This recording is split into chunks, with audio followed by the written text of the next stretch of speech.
Hi guys, welcome to our channel. Pakistan కి గూఢచర్యం చేస్తున్న మహారాష్ట్ర యువ ఇంజనీర్ అయితే పోలీసులు అరెస్ట్ చేయడం జరిగింది. ఇప్పుడు ఇది సెన్సేషన్ గా కూడా మారిపోయింది. అంటే మనం గత కొన్ని రోజుల నుంచి కూడా చూస్తూ వస్తున్నాం. భారత్ లో ఉంటూ చాలా ఇన్ఫర్మేషన్ ని పాకిస్తాన్ కు చేరవేస్తున్న చాలా మందిని గుర్తించి మన నిఘా సంస్థలు అరెస్ట్ చేయడం కూడా చూస్తున్నాం. ఈ నేపథ్యంలోనే చాలా మంది యూట్యూబర్ల పేర్లు రీసెంట్ గా బయటకు వచ్చేసాయి. వాళ్ళకి సంబంధించి ఇన్వెస్టిగేషన్ జరుగుతుంది. అందులో ముఖ్యంగా జ్యోతి మల్హోత్రా పేరు దేశవ్యాప్తంగా కూడా మారుమోగిపోవడం, అంటే ఆమె మొత్తం కూడా దేశాలు తిరుగుతూ వీడియోస్ చేస్తూ ఎక్కువగా పాకిస్తాన్‌కి వెళ్లి వీడియోలు చేసి తన యూట్యూబ్ ఛానెల్‌లో అప్‌లోడ్ చేసుకుంది. ఈ నేపథ్యంలోనే భారత్‌కి చెందిన చాలా ఇన్ఫర్మేషన్‌ని పాకిస్తాన్‌కి ఇచ్చినట్టుగా ఆమె మీద ఆరోపణలున్నాయి. సో, ఆ నేపథ్యంలో ఆమెను అరెస్ట్ చేశారు. ఇన్వెస్టిగేషన్ జరుగుతుంది. మరికొంతమంది యూట్యూబర్‌లను కూడా అరెస్ట్ చేశారు. వాళ్ళకి సంబంధించి ఏం జరిగింది? వాళ్ళు ఎటువంటి ఇన్ఫర్మేషన్ షేర్ చేశారా లేదా? వాళ్ళకు పాకిస్తాన్‌కు సంబంధం ఉందా? అనే కోణంలో చాలా మందినైతే ఇన్వెస్టిగేషన్ చేస్తున్నారు. అంటే పహల్గామ్ ఉగ్రదాడి తర్వాత మన నిఘా సంస్థలన్నీ కూడా యాక్టివ్ అయిపోయాయి. వీటి మీద అంటే భారత్ నుంచి ఇన్ఫర్మేషన్ పాకిస్తాన్‌కు వెళ్తుందా? ఎవరు చేరవేస్తున్నారు?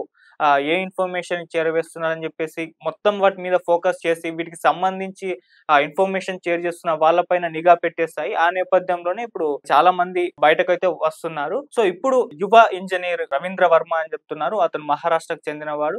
సో, అతన్ని ఇప్పుడు అరెస్ట్ చేసినట్టుగా తెలుస్తుంది. ఇతను థానేలో ఉంటాడు. ఇతను ఒక మెకానికల్ ఇంజినీర్ అని కూడా తెలుస్తుంది. ఇతను మొత్తం కూడా యుద్ధ నౌకలు అండ్ జలాంతర్గాములు వీటికి సంబంధించిన ఇన్ఫర్మేషన్ ని మొత్తం కూడా పాక్ ఏజెంట్లకు పంపించాడని చెప్పేసి ఇప్పుడైతే అతన్ని అరెస్ట్ చేయడం జరిగింది. అంటే ఇతను ఒక ప్రైవేట్ రక్షణ రంగ టెక్నాలజీ సంస్థలో పనిచేస్తాడు. సో, అందుకు సంబంధించి ఇతని దగ్గర ఆ ఇన్ఫర్మేషన్ ఉంది.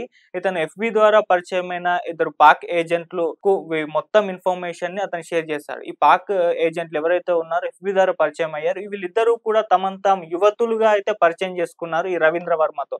సో, అతను కూడా వీళ్ళు ఫీమేల్స్ ఏమో అని చెప్పేసి భావించి చాట్ చేయడం, మొత్తం ఇన్ఫర్మేషన్‌ని వాళ్ళకి పంపించడం జరిగింది. అంటే మామూలుగా ఇటువంటి హనీ ట్రాప్‌లు పాకిస్తాన్ ముందు నుంచి కూడా చేస్తుంది. హనీ ట్రాప్‌లో పడి ఈ విధంగా ఇన్ఫర్మేషన్‌ని షేర్ చేసిన సంగతులు ఎన్నో కూడా చూసాం. ఇప్పుడు ఆ చిక్కులో ఇటు రవీంద్ర వర్మ కూడా ఇరుక్కపోయాడు. సో, ఇద్దరు పాక్ ఏజెంట్లతో ఆళ్ళు యువతులను భావించి మొత్తం కూడా ఇన్ఫర్మేషన్ అయితే వాళ్ళకి పంపించడం జరిగింది. అయితే ఇతనికి ఒక యాక్సెస్ ఉండేది. అంటే అతను ప్రైవేట్ రక్షణ రంగ సంస్థలో పనిచేస్తున్న నేపథ్యంలో అతనికి ఈ యుద్ధ విమానాలు, ఈ జలాంతర్గాములు వీటికి సంబంధించి వాటిని చూసేందుకు, అక్కడికెళ్ళేందుకు ఇతనికి ఒక యాక్సెస్ ఉండేది.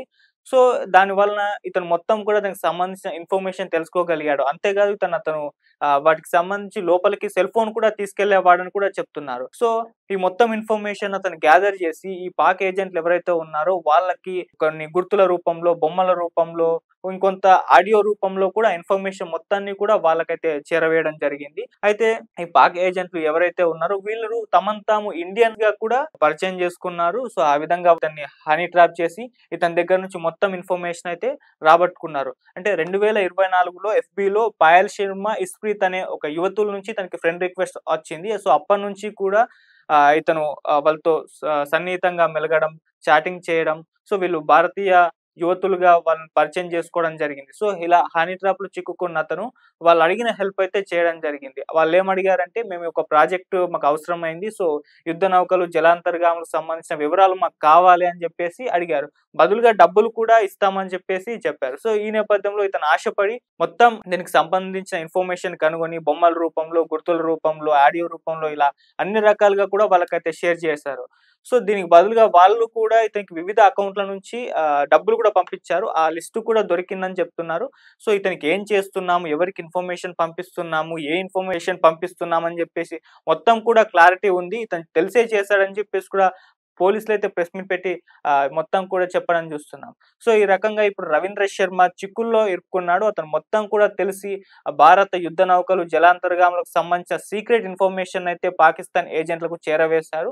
సో, ఇప్పుడు ఇతన్ని అరెస్ట్ చేశారు. మొత్తం ఇన్ఫర్మేషన్ ఇతని దగ్గర నుంచి రాబట్టే ప్రయత్నం చేస్తున్నారు. అంటే ఎటువంటి ఇన్ఫర్మేషన్, ఎంత సీక్రెట్ ఇన్ఫర్మేషన్ వాళ్ళకి పంపించేసాడు. వీళ్ళ సోషల్ మీడియాలో చాటింగ్ సంబంధించి వీటన్నిటి పరంగా కూడా ఇన్వెస్టిగేషన్ అయితే జరుగుతూ ఉంది. సో, ఈ విధంగా భారత నిఘా సంస్థలైతే కంప్లీట్ ఇండియాలో ఉన్న ఎవరెవరైతే హనీ ట్రాప్‌లో చిక్కుకొని లేకుంటే ఇక్కడ గూఢచర్యం చేసి పాకిస్తాన్‌కు మొత్తాన్ని కూడా ఇన్ఫర్మేషన్ షేర్ చేస్తున్నా వాళ్ళపైన నిఘా కంప్లీట్‌గా పెట్టేశారు.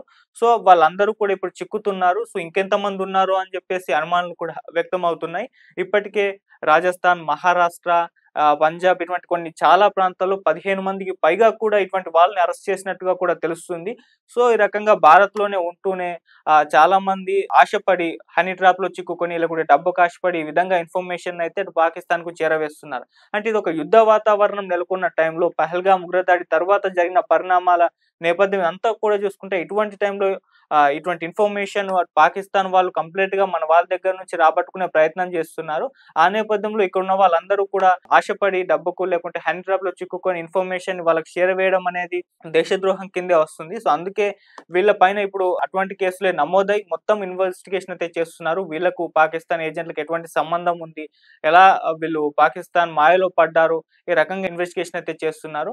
సో, ఇంకా ఇంకా చాలా మందున్నారు. ఇంకా చాలా మంది బయటపడే అవకాశాలు కూడా కనిపిస్తున్నాయి. ఎందుకంటే టోటల్ నిఘా వ్యవస్థలు కంప్లీట్ దీనిపైన ఫోకస్ పెట్టి ఎవరెవరు ఇందులో భాగస్వామ్యం అయ్యారు, పాకిస్తాన్‌కు గూఢచర్యం వహిస్తున్నారని జెప్పేసి ఆ రకంగా నిఘా పెట్టాయి కాబట్టి ఎవరు కూడా తప్పించుకునే ప్రయత్నం అయితే జరగదు. జ్యోతి మల్హోత్రా విషయంలో చూసాం. రోజుకొక విషయం ఆమె గురించి బయటపడుతుంది. అండ్ మన తెలుగు ట్రావెలర్ బయ్యా సన్నీ యాదవ్ కూడా అరెస్ట్ చేశారు అతన్ని కూడా. ఎందుకంటే అతను పాకిస్తాన్‌కి వెళ్లి వీడియోలు చేశాడని కంప్లీట్ ఇటువంటి యుద్ధ వాతావరణ టైంలో పహల్గామ్ ఉగ్రదాడి జరిగిన తరువాత పాకిస్తాన్‌కి అంతకుముందే వెళ్ళిన ఆ వీడియోలన్నిటిని రీసెంట్ టైమ్‌లో వరుసగా పెట్టడంతో అతని పైన కూడా అనుమానాలొచ్చాయి. అతనేమన్నా ఇన్ఫర్మేషన్ అటు పాకిస్తాన్‌కి చేరవేశాడా అన్న నేపథ్యంలో అటు కూడా ఇన్వెస్టిగేషన్ అయితే అతన్ని అరెస్ట్ చేసి అయితే ఇప్పుడు చేస్తున్నారు.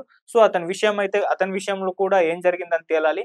సో, ఇప్పుడైతే ఈ మహారాష్ట్రకు చెందిన యువ ఇంజినీర్ రవీంద్ర వర్మ ఎవరైతే ఉన్నారో అతన్ని కూడా అరెస్ట్ చేశారు. సో, ఇద్దరు పాక్ ఏజెంట్లు మహిళా ఏజెంట్లని చెప్పుకున్నారు వాళ్ళు. సో, అలా హనీ ట్రాప్‌లో చిక్కుకున్నాడు. సో, ఎటువంటి ఇన్ఫర్మేషన్ ఇతను పంపించాడు? ఏం ఇన్ఫర్మేషన్ పంపించాడు?